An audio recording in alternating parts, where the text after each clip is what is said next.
going on? What does this game mean to you, given family ties, given just being from down there? What does this game mean to you?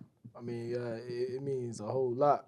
Being that my father played for the U, and being that I'm from down there, and I kind of know everybody down there, so it's like I brought my talents up here, and it's like the whole down south is against me. So it's like a kind of a big game. It is a big game for me, and this program as well. But it means everything to play in this game, and I'm truly blessed to be a part of something like this.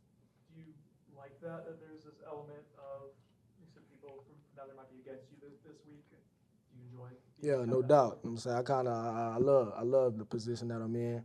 I'm saying it's going to allow us to show our true colors, and me and my team. So it's like it's no other position, no other position better to be in at the position we're in right now. So What did the defense learn about itself in the loss to Virginia? yeah, just being more decisive in our keys and our reads. You know what I'm saying? We have to continue to do our 111 to make those big time plays, and just attacking the details. You know what I'm saying? We had a couple of details that we had to clean up. You know what I'm saying? So that's some of the things that we're harping on in practice and kind of attacking them, put us in the best position to be successful, in this fall, during the fall, in this game. We'll go to Liam on the second row. Almost following up on that, how have you seen the energy levels of the guys kind of responding to that, especially with the magnitude of the game this weekend? Yeah, the energy levels, they definitely been there this week. You know what I'm saying, knowing that this is a big game for the program. Everybody's up on their toes. They're ready, to take on the challenge. We know it's a big game. We know what the standard is, and we know what they want to do. You know what I'm saying?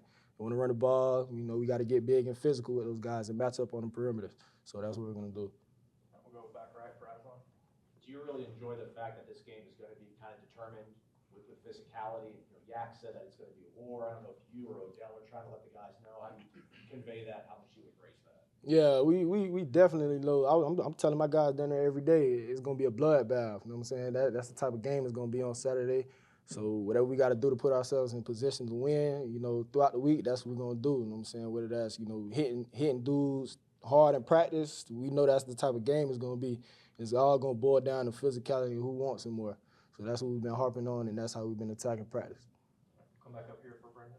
On the aspect of physicality, when you guys went back and rewatched the Virginia game, was that to the standard that you guys needed to be?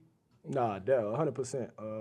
I feel like me and the guys, we all know the standard that we uphold and the things that we live by. You know what I'm saying? That wasn't it. You know what I'm saying? To our loss to Virginia. Kudos to those guys. They came out, played a tough physical game. But we know if we handle up and do what we have to do and do what we know we're capable of doing, you know what I'm saying? People don't stand a chance. Yeah. Go to Corey on your right. What impresses you about, I guess, the Miami offense? They got a veteran quarterback, obviously, and some good wideouts. What impresses you about them? Yeah, definitely. They have a great five, up front. Those guys work, they work good together. The run game, they got a good set of backs. They got dudes on the outside that can make plays, one-on-one matchups on the perimeters. Like you said, their quarterback, they have a veteran quarterback. He's a great facilitator. He knows how to get the ball to his playmakers, and he knows how to manage the game. So it's going to be a great challenge for us. We'll go to Matt, third row. We talked to Deuce yesterday about the stories his dad told him about this rivalry from the Florida State side. What kind of stories has your dad told you from the Miami side of this rivalry? Like I first hit on, it's gonna be a bloodbath. That's the type of game it always is, man. Miami versus Florida State. That's what it's gonna come down to, just being more physical and who wants it. You know what I'm saying it's gonna be a crazy, hectic game, and it's gonna be an emotional game. So that's what it is. The way you guys competed against Alabama, you guys were the underdogs, you guys were at home.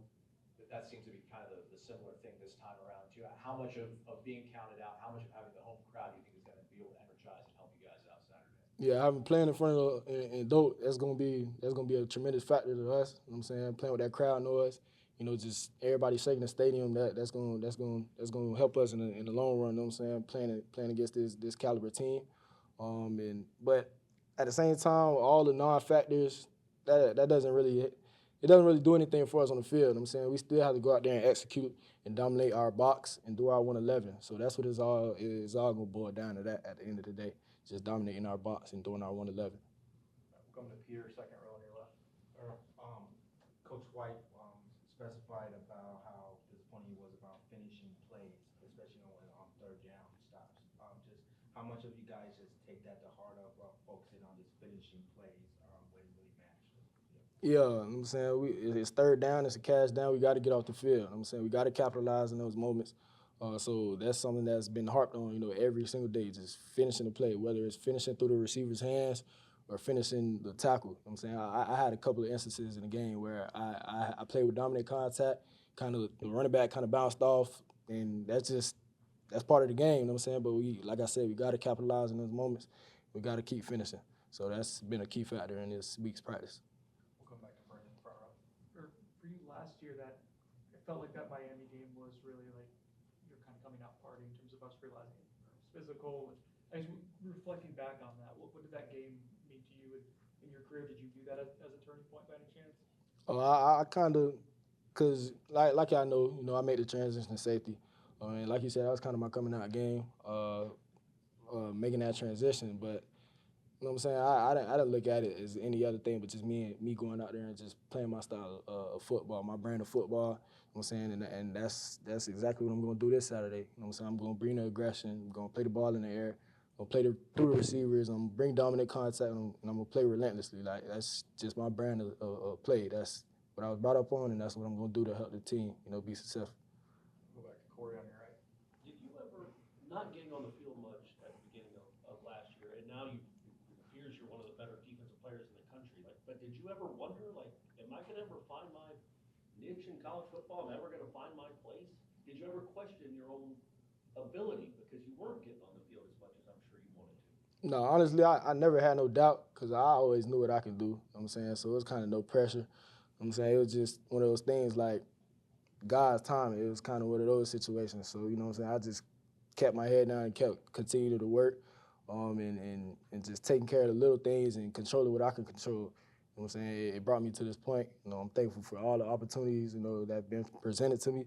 And I'm thankful for, everything that's coming in the future. But I always knew I had it in me. But do you think you're a good example to maybe younger teammates that don't get on the field quite as early as they want? Like, man, be patient and find the right spot for you and you can go shine. Yeah, most definitely. I tell some of the young guys on my team, all the time, you know what I'm saying? When it's your time, it's your time. You just got to capitalize on the moments that are presented to you. So whether that's, whatever you got to do to put yourself in a position to be successful, that's what you got to do. Whether you're a freshman or a fifth-year senior, when the time is yours, you got to be able to capitalize. So just doing everything that you have to do, beyond that or before that point, that's what you got to do. Those are the steps necessary to put yourself in the best position to be successful. Good. All right. Thanks, Earl. Yeah, no problem. Appreciate that.